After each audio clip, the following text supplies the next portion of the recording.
Hello everyone, this is Nikita. Welcome to Nikita bio world.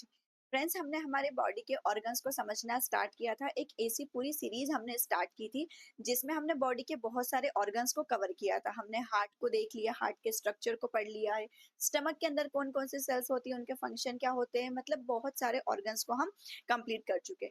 अब next बारी आती है हमारी बॉडी के एक और मोस्ट वाइटल ऑर्गन की, मोस्ट इंपॉर्टेंट ऑर्गन की, जो कि है किडनी। किडनी, अभी तक हमें यही पता है कि किडनी का काम होता है ब्लड को फिल्टर करना। बट एक्चुअल में ब्लड का फिल्ट्रेशन किडनी करती कैसे है, ब्लड फिल्ट्रेशन के अलावा किडनी और क्या काम करती है, ये सारी चीजें आज के इस वीडियो में हम जानेंगे। तो स्टार्ट करते हैं हमारी किडनी को एक्सप्लोर करना। किडनी को हम वृक्क भी कहते हैं। एक और रिलेटेड टर्म होती है किडनी से जिसको हम कहते हैं रीनल।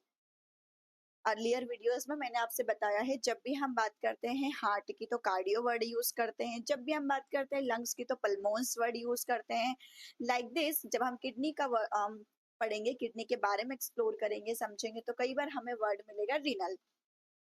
ओके, तो हम देखते हैं सबसे पहले किडनी के शेप, साइज, स्ट्रक्चर, इन सबको जानने से पहले हमें ये पता होना चाहिए कि किडनी का और फंक्शन होता क्या है, किडनी क्या क्या काम करती है, तो इसके बारे में पढ़ना हमें और ज्यादा इंटरेस्टिंग लगेगा। किडनी के फंक्शंस में एक चीज हम पहले से जानते हैं, फिल्ट्रेट करती है ये ब्लड को। तो ब्लड फिल्ट्रेशन लिख सकते हैं हम, ब्लड प्यूरिफिकेशन बोल सकते हैं, ब्लड फिल्ट्रेशन बोल सकते हैं। इसके अलावा किडनी एक बहुत इंपॉर्टेंट काम करती है जिसको हम कहते हैं osmo regulation. Osmo regulation term आपने कई बार पहले भी सुनी होगी। ऑस्मो रेगुलेशन का मतलब होता है बॉडी के अंदर वाटर यानी कि पानी और सॉल्ट्स का बैलेंस होना, सॉल्ट्स यानी कि आयंस का बैलेंस होना। बॉडी के अंदर जब क्या मेंटेन रहेगा, वाटर और सॉल्ट का बैलेंस रहेगा। एक जितनी क्वांटिटी में हमारी बॉडी को रिक्वायर्ड है उतना ही रहने देना, ये क्या कहलाता है, ऑस्मो रेगुलेशन। और इसको करता कौन है, इस चीज को रेगुलेट कौन करती है, हमारी किडनी करती है। तो ऑस्मो रेगुलेशन, ऑस्मो रेगुलेशन जरूरी क्यों होता है, हमारी बॉडी के होमियोस्टेसिस को मेंटेन करने के लिए।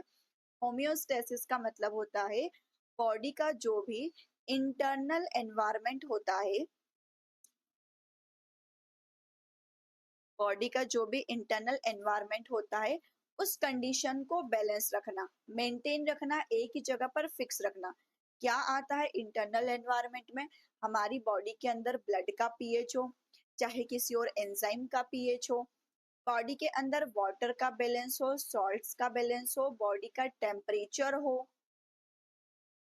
इन सब को मेंटेन करना, ये इंटरनल कंडीशन को मेंटेन करना, ये सारा क्या कहलाता है, होम्योस्टेसिस कहलाता है। और हमारी बॉडी के लिए होम्योस्टेसिस मेंटेन होना बहुत जरूरी है। तो इसको रेगुलेट करने के लिए बॉडी के अलग अलग ऑर्गन अलग अलग टाइम पे अपना फंक्शन करते रहते हैं और होम्योस्टेसिस मेंटेन रखते हैं। इसी होम्योस्टेसिस में एक रोल प्ले करती है, ऑस्मो रेगुलेशन करती है हमारी किडनी, यानी कि वाटर एंड सॉल्ट्स को बैलेंस्ड फॉर्म में रखना। जितना भी हमारी बॉडी का मेटाबॉलिक वेस्ट होता है, प्रोटीन डाइजेशन के बाद में जो वेस्ट प्रोड्यूस होता है, मेटाबॉलिक डाइजेशन के बाद में, यानी कि मेटाबॉलिक प्रोसेसेस के बाद में, डाइजेशन के बाद में जो भी वेस्ट बनता है, इसमें हो सकते हैं क्रिएटिनिन, आपने नाम सुना होगा। जब भी प्रोटीन टूटता है तो साथ साथ में क्रिएटिनिन भी बनता है। इसके अलावा हमारी बॉडी में नाइट्रोजनस वेस्ट बनते हैं, नाइट्रोजन के बहुत सारे कंपाउंड्स बनते हैं। इतना जो भी वेस्ट प्रोडक्ट है, इस वेस्ट प्रोडक्ट को किडनी ब्लड से फिल्टर आउट करती है और किसका फॉर्मेशन कर देती है, यूरिन का फॉर्मेशन कर देती है। एक्सेस में अगर बॉडी के अंदर सॉल्ट्स हो जाते हैं तो उनको भी किसमें मिक्स कर देगी, यूरिन में डाल देगी, मतलब फिल्ट्रेट बनता है, फिर यूरिन बनती है। तो उसके अंदर हमें क्या मिलता है, एक्सेस में सॉल्ट्स मिलते हैं, वाटर जो कि बॉडी में एक्सेस क्वांटिटी में हो गया है, इन सबको किडनी यूरिन फॉर्म में कन्वर्ट कर देती है और बॉडी से बाहर कर देती है। तो इस तरीके से बॉडी के अंदर हमारी किडनी क्या करती है, ऑस्मो रेगुलेशन मेंटेन करती है। तो ये तो हुआ हमारी किडनी का फंक्शन। अब हम देख लेते हैं किडनी के स्ट्रक्चर के बारे में कुछ कुछ चीजें। सबसे पहले बात करें हम किडनी के शेप की। किडनी का शेप हम सभी जानते हैं, राजमा शेप की होती है किडनी, बिन शेप्ड जिसको हम कह सकते हैं, बिन शेप्ड होती है किडनी, राजमा के आकार की।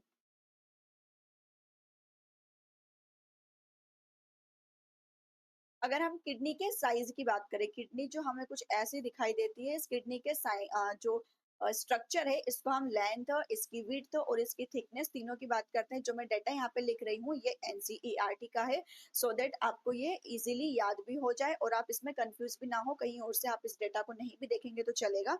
एनसीईआरटी में जो डेटा दिया हुआ है मैं आपको वही वाला बता रही हूँ।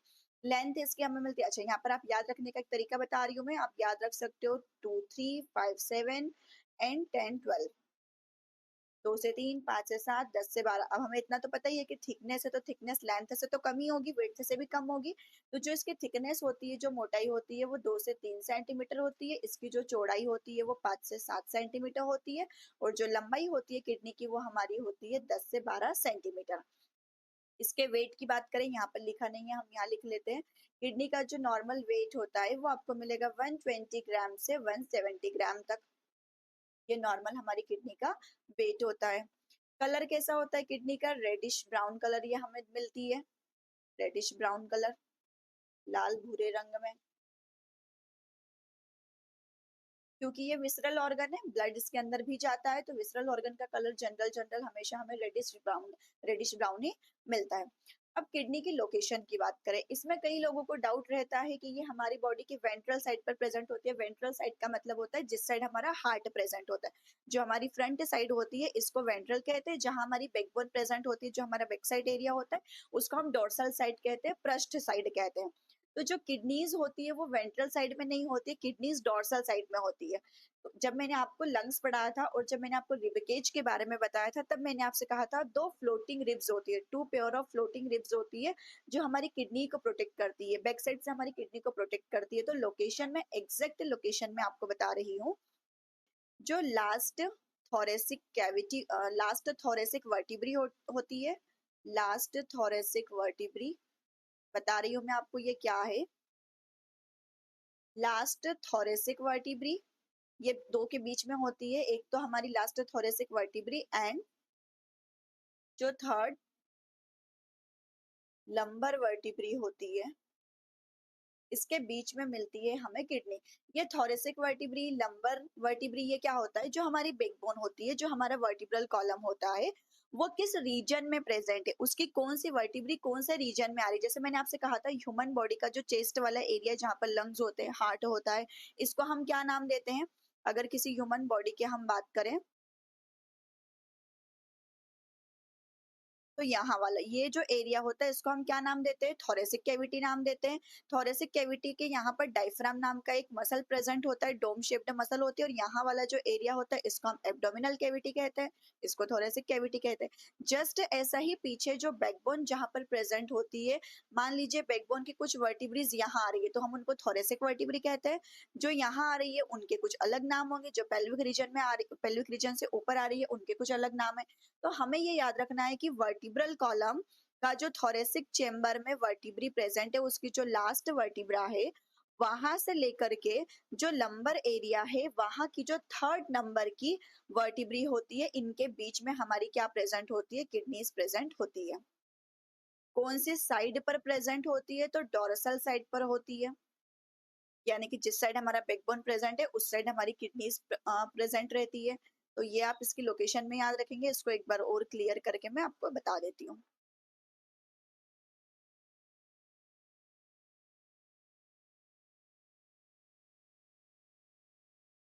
कहाँ पर है? Last thoracic vertebrae, thoracic cavity में जो वर्टिब्रल कॉलम आ रही है उसकी जो लास्ट वाली वर्टिब्री है वहां से लेकर के उसके नीचे जो थर्ड लंबर वर्टिब्री रहेगी, 1, 2, 3, तो से जो थर्ड लंबर वर्टिब्री रहेगी, इन दोनों के बीच में प्रेजेंट रहेगी हमारी दोनों किडनीज। इतना आप याद रखेंगे। जो हमारी राइट किडनी होती है थोड़ी सी नीचे होती है और जो हमारी लेफ्ट किडनी होती है थोड़ी सी ऊपर होती है। लेफ्ट साइड इधर होती है, राइट साइड इधर होती है। तो जो हमारी राइट साइड किडनी होती है वो थोड़ी सी क्या होती है? नीचे। और जो हमारी लेफ्ट लेफ्ट साइड किडनी है थोड़ी सी ऊपर होती है। इसका रीजन क्या है? अगर आपको पता है तो फिर आप कमेंट सेक्शन में जरूर लिखना, अदरवाइज जब हम नेक्स्ट ऑर्गन पढ़ेंगे तो वहां पर मैं इस क्वेश्चन का आंसर आपको दूंगी। तो ये हमने क्वेश्चन मतलब हमारी किडनी के फंक्शंस की बात कर ली है हमने, किडनी के बारे में जो बेसिक इन्फॉर्मेशन है वो जान ली है। अब नेक्स्ट चलते हैं, हम ये जानते हैं कि जो हमारी किडनी होती है वो किस सिस्टम का पार्ट होती है? उत्सर्जन तंत्र का, एक्सक्रीटरी सिस्टम का पार्ट होती है हमारी किडनीज। एक्सक्रीटरी सिस्टम में क्या क्या इन्वॉल्व रहता है? हमारी लेफ्ट किडनी, राइट किडनी, ये कुछ आपको यहाँ पर आर्टरीज और वेन्स दिख रही है। ये डीऑक्सीजनेटेड ब्लड लिए हुए कौन रहेगी यहाँ पर? Renal vein. Renal word related to kidney हमने अभी बात की। यहाँ पर रहेगी रीनल आर्टरी। ये आपको दिखाई दे रहे हैं यूरेटर, मूत्रवाहिनी जिसको हम कह सकते हैं।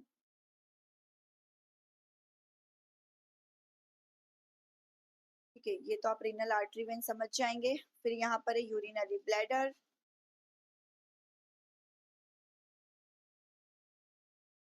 जिसको हम मूत्राशय कह सकते हैं।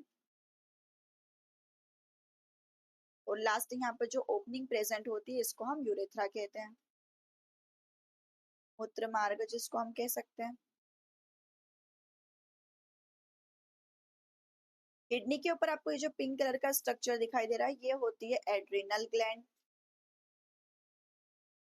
एड्रिनल ग्लैंड जो कि हार्मोन रिलीज करती है, इसका भी बहुत इंपॉर्टेंट रोल होता है हमारी बॉडी के अंदर। एड्रिनल ग्लैंड या ग्रंथि जिसको हम कहते हैं। तो ये हमने उत्सर्जन तंत्र छोटा सा देखा है, सिंपल सा स्ट्रक्चर देखा है। इसमें आपको आता है क्वेश्चन की कौन सी चीज पेयर में है, कौन सी चीज अनपेयर्ड है, तो हम लिखते हैं यहाँ पर हमें पेयर में किडनी मिलती है, तो वन पेयर ऑफ किडनी से मिलकर के हमारा उत्सर्जन तंत्र बना है। वन पेयर ऑफ यूरेटर होता है। यूरेथ्रा एक है, सिंगल, ये पेयर में नहीं है। यूरेथ्रा के पहले हम लिख लेते हैं यूरिनरी ब्लैडर। यूरिनरी ब्लैडर एक है और लास्ट है यूरेथ्रा। इन सब से मिलकर के क्या बनता है? हमारा एक्सक्रीटरी सिस्टम, उत्सर्जन तंत्र बनता है। अब इस उत्सर्जन तंत्र के अंदर आने वाली हमारी जो एक किडनी है, इस एक किडनी का स्ट्रक्चर कैसा होता है ये आगे हम समझते हैं। ये जो आपको ब्लड वेसल्स दिखाई दे रही है ये वेन जो कि क्या करेगी? डीऑक्सीजनेटेड ब्लड को यहाँ से कलेक्ट करके लेकर जाएगी। वेना केवा हमने पढ़ा हुआ है, वेना केवा तक ब्लड को पहुंचाने का काम करेगी डीऑक्सीजनेटेड यानी कि CO2 वाला ब्लड ले जा करके। ये आर्टरी दिखाई दे रही है रीनल आर्टरी, जो क्या करेगी? ऑक्सीजन वाला ब्लड यहाँ पर सप्लाई करेगी। और इसी के अंदर जो इम्प्योरिटीज प्रेजेंट रहेगी उन इम्प्योरिटीज को यहाँ पर क्या किया जाएगा? फिल्टर किया जाएगा। ठीक है, चलते हैं आगे। अब हम देखते हैं हमारी किडनी का स्ट्रक्चर कैसा होता है। किडनी के स्ट्रक्चर में आप देखेंगे रेडिश ब्राउन कलर की होती है, तो मैंने केवल यहाँ पर इसको थोड़ा कलर किया, बाकी हमने स्पेस खाली रखा है। अब अगर हम इसका नेमिंग करना चाहें, इसकी लेबलिंग करना चाहें, तो हम वापस यहीं से स्टार्ट करते हैं। अभी अभी हमने इसको देखा, क्या कहेंगे? रीनल आर्टरी, वृक्क धमनी कह सकते हैं इसको। मैं यहाँ पे लिख देती हूँ वृक्क धमनी। ठीक है, यहाँ पर जो ब्लू कलर से हमें दिखाई दे रही है रीनल वेन, जिसको हम वृक्क शिरा कह सकते हैं। ये जो येलो कलर से आपको दिखाई दे रहा है ये यूरेटर है, क्योंकि हमने एक ही साइड किडनी बनाई है तो हमने एक ही यूरेटर यहाँ पर लिखा है। ठीक है, ये यूरेटर। अब यहाँ से हम स्टार्ट करें अगर किडनी के इंटरनल स्ट्रक्चर को देखना, तो आपको एक स्ट्रक्चर दिखाई दे रहा होगा, ये ओपनिंग, जहां से वेन्स भी एंटर कर रही है, आर्टरीज भी एंटर कर रही है और हमारा यूरेटर भी एंटर कर रहा है। जिस ओपनिंग से ये तीनों चीजें एंटर कर रही है, एग्जिट कर रही है, न्यूरॉन्स यहाँ से जाती है, नर्व सेल्स भी एंटर करती है, आर्टरी एंटर कर रही है, वेन एंटर कर रही है। ये जो ओपनिंग होती है इस ओपनिंग को हम कहते हैं हाइलम। इस ओपनिंग को कहा जाता है हाइलम।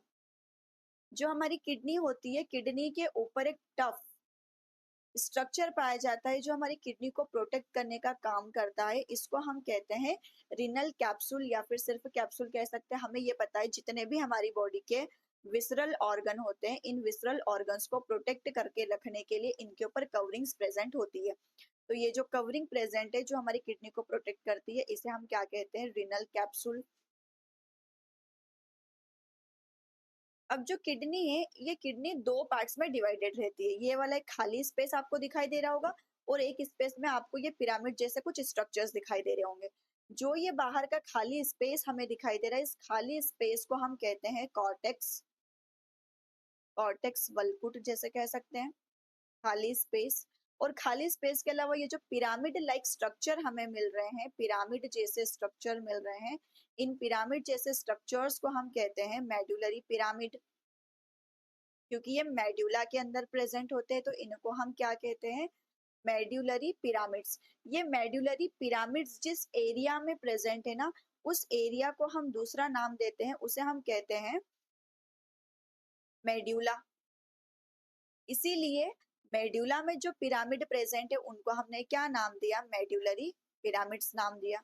ये मेड्यूलरी पिरामिड्स, ये जिस जगह पर प्रेजेंट है उस रीजन को हमने क्या नाम दिया, मेड्यूला। और ये जो बाहर वाला एरिया जो दिखाई दे रहा है, ये वाला खाली स्पेस जो हमें दिखाई दे रहा है, इस खाली स्पेस को कहते हैं हम कॉर्टेक्स। खाली स्पेस को कहते हैं कॉर्टेक्स। तो इस तरीके से हमारी किडनी टू पार्ट्स में डिवाइड होती है। मैं आपको यहाँ पर बता देती हूँ, ये हमारी किडनी का स्ट्रक्चर, और यहाँ पर प्रेजेंट है पिरामिड्स। यहाँ पर ऐसे पिरामिड्स लगे हुए, तो ये वाला जो स्पेस है इसको हम कॉर्टेक्स कहते हैं, और जहाँ पर हमारे पिरामिड प्रेजेंट है इस पूरे एरिया को हम मेडुला कह देते हैं। और मेडुला के अंदर ही हमें क्या दिखाई दे रहे हैं, पिरामिड जैसे स्ट्रक्चर, जिनको हम मेडुलरी पिरामिड्स कह रहे हैं। नेक्स्ट हम देखें, ये जो आपको पिरामिड जैसे स्ट्रक्चर दिख रहे हैं हमारे मेडुलरी पिरामिड्स, इनके नीचे यहाँ पर कुछ ट्यूब्स दिखाई दे रही है, ये वाली ट्यूब्स। इन ट्यूब्स का काम होता है यहाँ पर बनने वाले यूरिन को कलेक्ट करना। तो फिल्ट्रेट या फिर जो यूरिन बन के यहाँ आएगा, तो कलेक्ट कहाँ पर होगा, यहाँ आएगा, पहले इस स्पेस में आएगा। इस स्पेस को हम कहते हैं माइनर कैलिक्स। इस स्पेस को क्या कहा जाता है, माइनर कैलिक्स। माइनर कैलिक्स क्या है, छोटी छोटी सी ट्यूब है, छोटी छोटी सी ओपनिंग्स है, जहां पर ये यहाँ का पूरा यूरिन कलेक्ट होकर के जाएगा पहली बार, तो इसको हम माइनर कैलिक्स कहते हैं। अब माइनर कैलिक्स के आगे आप देख पा रहे होंगे, ये माइनर कैलिक्स के आगे ये माइनर कैलिक्स, ये माइनर कैलिक्स, ये माइनर कैलिक्स, तीनों एक जगह पर ओपन हो रहे हैं। यहाँ पर ये माइनर कैलिक्स, ये माइनर कैलिक्स और ये वाला, ये तीनों यहाँ वाले स्पेस में ओपन हो रहे हैं। तो इस स्पेस को, इस थोड़े बड़े स्पेस को हम क्या कहते हैं, मेजर कैलिक्स। इस बड़े स्पेस को हम क्या कहते हैं, मेजर कैलिक्स। और सारे ही कैलिक्स आकर के जिस ब्रॉड एरिया में ओपन हो रही है, ये वाला ब्रॉड एरिया दिखाई दे रहा है, कुछ ज्यादा बड़ा दिखाई दे रहा है, इसे हम कहते हैं रिनल पेल्विस, जो कि बहुत बड़ा सा एक रीजन है। पेल्विस वर्ड एक्चुअल में हम इसी ऐसे ब्रॉड कैविटी के लिए ही यूज करते, तो यहाँ पर ये वाला स्ट्रक्चर बहुत बड़ा सा दिखाई दे रहा है, तो इसे हम क्या नाम देते हैं, रिनल पेल्विस। रिनल पेल्विस के आगे हमें हाइलम दिख रहा है, जहां से ये सारी चीजें एंटर कर रही है और एग्जिट कर रही है। इसके अलावा आप ये स्ट्रक्चर देख पा रहे होंगे, कुछ ट्यूब्स जैसा दिखाई दे रहा है, ये वाला स्ट्रक्चर, इसको हम कहते हैं नेफ्रॉन। एक्चुअल में किडनी की जो फंक्शनल यूनिट होती है, जो बेसिक यूनिट होती है, एक्चुअल में जो यूरिन फॉर्मेशन का काम करती है, वो कौन होती है, नेफ्रॉन ही होती है। इसको वृक्काणु बोल सकते हैं, वृक्काणु बोलते हैं। कितने होते हैं ये एक किडनी के अंदर, तो ये लाखों की संख्या में होते हैं। दोनों किडनीज में हमें एक एक मिलियन के समथिंग ये मिलते हैं नेफ्रॉन।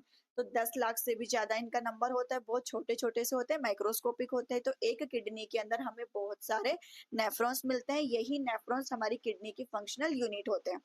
तो इस किडनी के स्ट्रक्चर में हमने क्या क्या चीजें देखी, सबसे आउटर स्ट्रक्चर हमारी किडनी का, जो हमारी किडनी को प्रोटेक्ट करके रखता है, जिसको हम क्या कहते हैं, कैप्सूल कहते हैं, रिनल कैप्सूल कहते हैं इसे। रिनल कैप्सूल के अंदर हमारी किडनी स्टार्ट होती है, तो हमारी किडनी के दो हिस्से होते हैं, एक को हम कहते हैं कॉर्टेक्स, एक को हम कहते हैं मेडुला। मेडुला में कुछ पिरामिड लाइक स्ट्रक्चर प्रेजेंट है, जिनको हमने क्या नाम दिया, मेडुलरी पिरामिड्स नाम दिया। इन मेडुलरी पिरामिड से कुछ ट्यूब्स बन रही है, जिनको हमने माइनर कैलिक्स कहा। माइनर कैलिक्स आगे खुल रहे मेजर कैलिक्स में, और सारे मेजर कैलिक्स खुल रहे जाकर इस रिनल पेल्विस के अंदर। रिनल पेल्विस के आगे ही हमें यहाँ पर एक ओपनिंग मिल रही है, इस ओपनिंग से चीजें अंदर एंटर कर रही है, एग्जिट कर रही है। इस जगह को, इस ओपनिंग को हम क्या नाम दे रहे हैं, हाइलम नाम दे रहे हैं। इसके अलावा हमने देखा कि जो हमारे रिनल पिरामिड्स है, मेडुलरी पिरामिड्स है, इन मेडुलरी पिरामिड्स के पास प्रेजेंट होते हैं नेफ्रॉन्स। यही नेफ्रॉन्स एक्चुअल में बेसिक यूनिट होते हैं हमारी किडनी की, जो काम करते हैं यूरिन फॉर्मेशन का, ब्लड फिल्ट्रेशन का। ठीक है, तो ये हमने देखा हमारी एक छोटी सी किडनी, जो वो छोटे स्ट्रक्चर की है बट काम बहुत बड़े करती है, इसका स्ट्रक्चर कंप्लीट होता है। अच्छा, यहाँ पर सारे नेम लिखे हुए हैं। किडनी के अंदर हम नेफ्रॉन का स्ट्रक्चर पढ़े, उससे पहले ये सारे नेम जो मैंने वहां पर लिखे हैं, किडनी की लेबलिंग जो हमने की है, ये सारे उसी के नेम है। वहां पर अगर क्लियरली आपको नेम समझ नहीं आए हो तो आप, अच्छा एक चीज जो हमने मिस की है, अगर नाम वहां समझ नहीं आए हो तो आप यहाँ से इनको देख सकते हैं।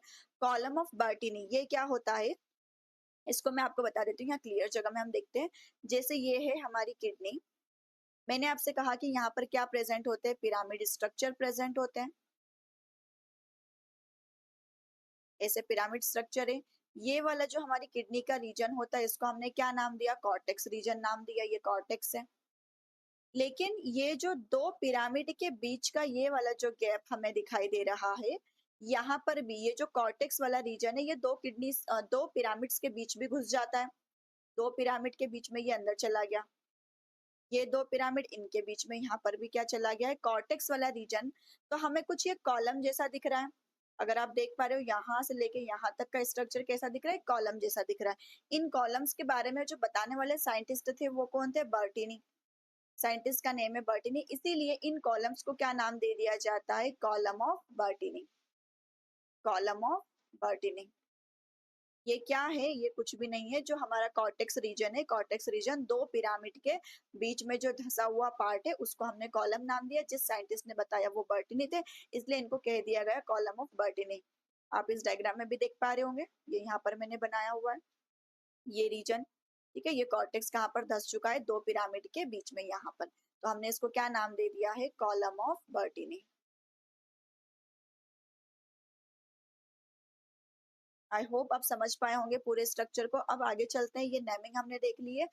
किडनी के कुछ फीचर्स की बात करें तो जैसे किडनी को क्या होती है? हमारी मेटानेफ्रिक किडनी होती है। अगर आपसे कोई पूछे ह्यूमन किडनी के कुछ बताओ फीचर्स, बताओ ह्यूमन किडनी के बारे में हम क्या जानते हैं, तो हम एक वर्ड यहाँ पर यूज करते हैं which is metanephric. Metanephric kidney का मतलब होता है ऐसी किडनी जिसके अंदर क्या प्रेजेंट हो? नेफ्रॉन के अंदर हेनले लूप प्रेजेंट हो। अब ये हेनले लूप क्या है इसको भी हम देखेंगे। लूप ऑफ हेनले या हेनले लूप भी इसी को कहते हैं। Loop of Henle. हेनले यहाँ पर साइंटिस्ट का नेम है। और लूप का मतलब होता है ऐसी कोई ट्विस्टेड चीज जिसको हम लूप कह देते हैं। तो लूप ऑफ हेनले या हेनलेस लूप जिस नेफ्रॉन के अंदर प्रेजेंट होता है, और वो नेफ्रॉन जिस किडनी के अंदर होता है, ऐसी किडनी को हम क्या कहते हैं? मेटानेफ्रिक किडनी कहते हैं।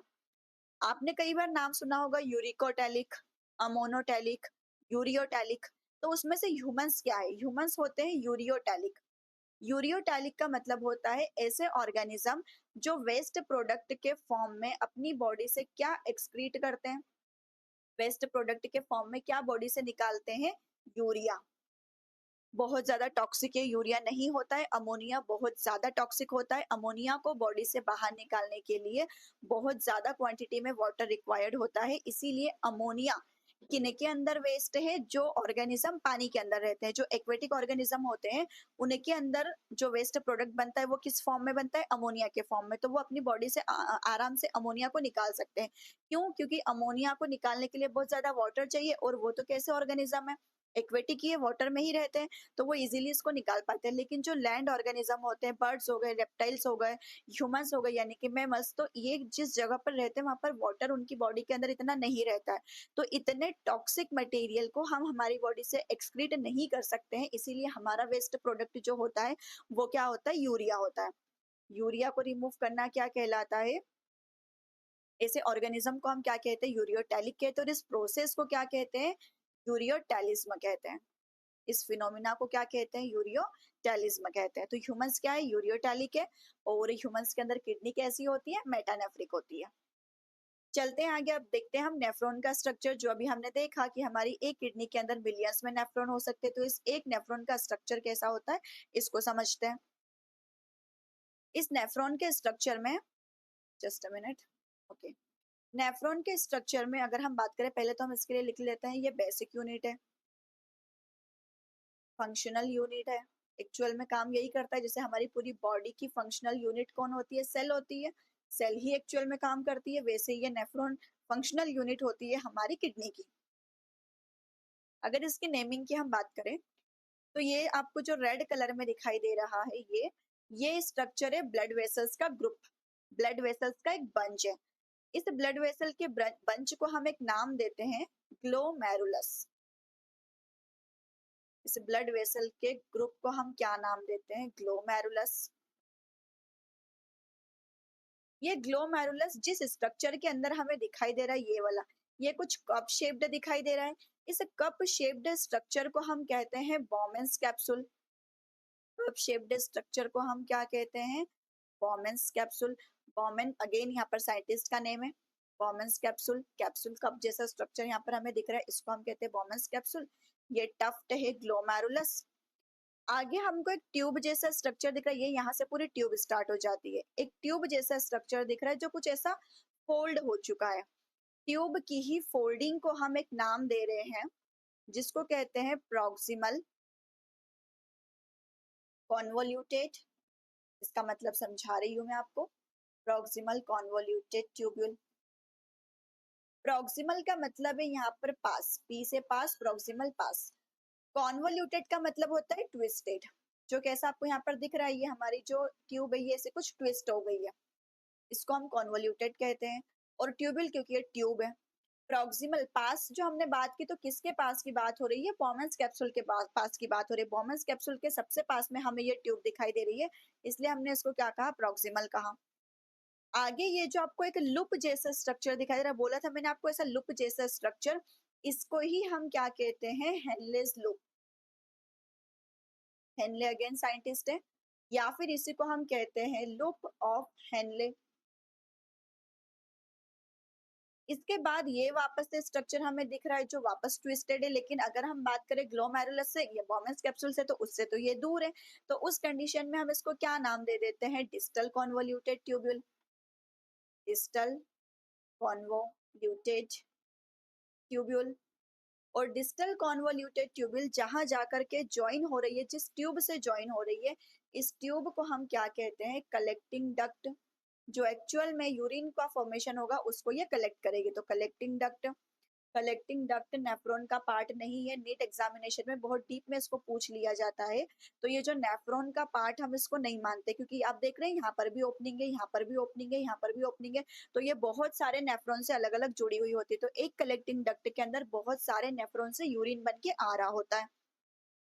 अब हमने जो ये सारे नेम लिखे हैं, इन सारे नेम्स में मैं आपको एक एक का थोड़ा थोड़ा सा फंक्शन दे देती हूँ। एक्चुअल में जो प्रोसेस होती है, ब्लड कैसे फिल्टर होता है, ब्लड से कैसे ब्लड के अंदर से निकाले हुए वेस्ट प्रोडक्ट से कैसे यूरिन का फॉर्मेशन होता है, ये एक बहुत लंबी प्रोसेस होती है। आज हम क्या देख रहे हैं? सिर्फ हमारे किडनी ऑर्गन को समझ रहे हैं।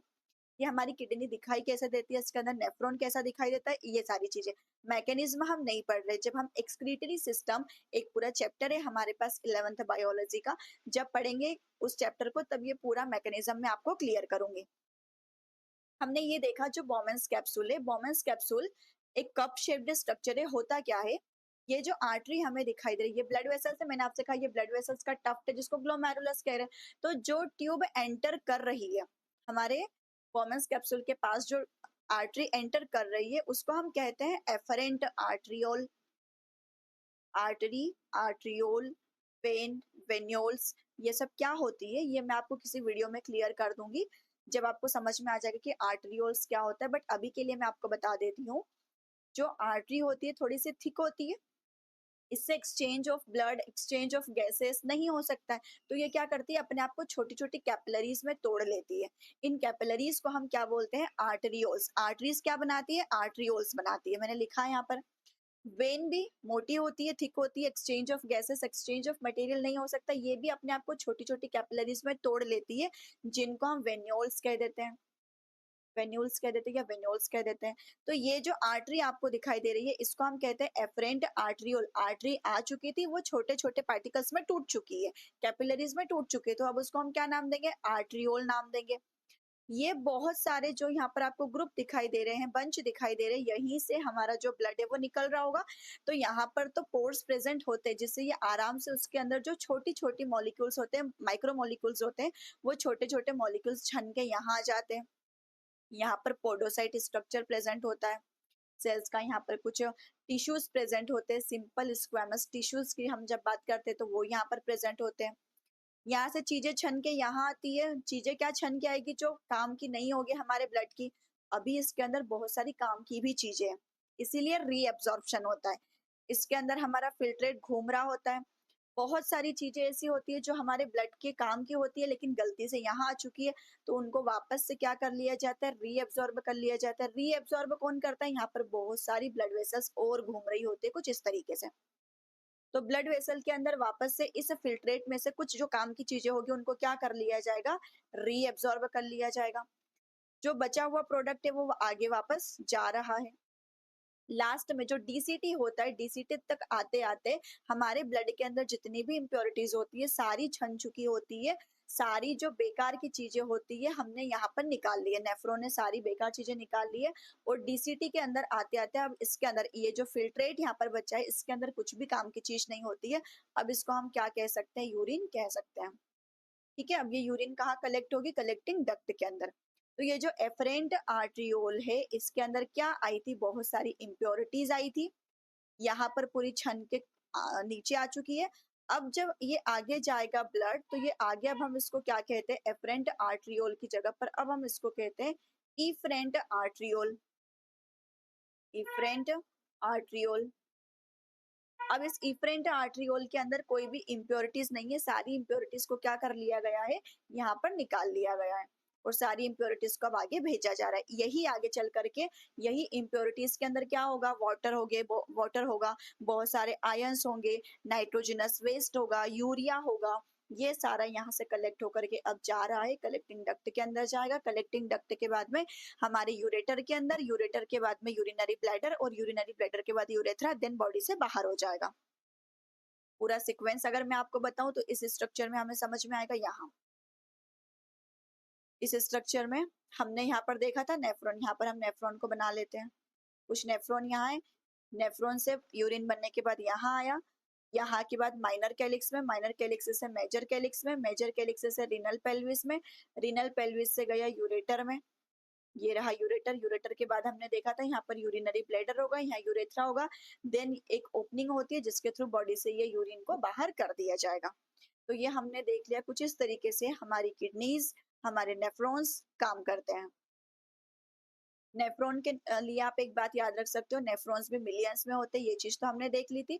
लेकिन एक बात ये थोड़ी स्ट्रेंज है कि न्यू नेफ्रॉन्स नहीं बनते हैं। जितना हमारे बर्थ के टाइम हमारे बॉडी के अंदर नेफ्रॉन्स हमें मिल चुके हैं, उतने ही नेफ्रॉन्स रहते हैं। ये डिवीजन करके नए नेफ्रॉन्स का फॉर्मेशन नहीं करते हैं लाइक न्यूरॉन्स। हमारी बॉडी में, हमारे ब्रेन में जितनी न्यूरॉन्स होती है उतनी ही रहती है जितना हम बर्थ के टाइम लेकर पैदा हुए थे। इसके बाद ये न्यूरॉन्स भी डिवीजन करके नई न्यूरॉन्स नहीं बनाती है, वैसे ही नेफ्रॉन्स भी नहीं बनाते, वैसे ही एल्वियोलाइज भी नई नहीं बनती है। एल्वियोलाई आप मुझे कमेंट करके बताएंगे हमने कहाँ पढ़ा है। तो this is all about today's lecture. अगर इस लेक्चर में कहीं पर भी कुछ भी डाउट हो, आपको कुछ समझ नहीं आया हो, तो यू कैन कमेंट। ठीक है, तो आज के इस लेक्चर को हम यहीं एंड करते हैं। Thank you for watching this video.